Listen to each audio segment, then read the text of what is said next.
আমরা যখনই একটা কাজ শুরু করতে যাই তখন আমরা একটা কমন মিস্টেক করে থাকি। সেটা হচ্ছে আমরা অনেকের সাথে কথাগুলো শেয়ার করি, বা সবার সাথেই আমরা এই জিনিসগুলো শেয়ার করি। আর তখন হয় কি, প্রত্যেকেই আপনাকে একটা করে সাজেশন দেয়। আপনি যার সাথেই শেয়ার করবেন না কেন, এই বিষয়ে তার নলেজ থাকুক বা না থাকুক, সে একটা সাজেশন দিবে। আর কেউ একজন সাজেশন দিলেই যে এটা ঠিক হবে এমন কিন্তু কোনো কথা নেই। তার সাজেশন ভুলও হতে পারে, ঠিকও হতে পারে। এবং কেউ নেগেটিভ সাজেশন দিবে, কেউ পজিটিভ সাজেশন দিবে।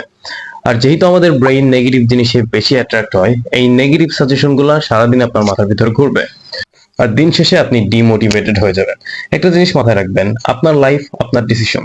দরকার হয় আপনি ওই বিষয়ে নিজে নলেজ গেইন করেন, নিজে সময় দেন, নিজে চিন্তা করেন, নিজে ডিসিশন নেন। বেশি মানুষকে বলার কোনো দরকার নাই।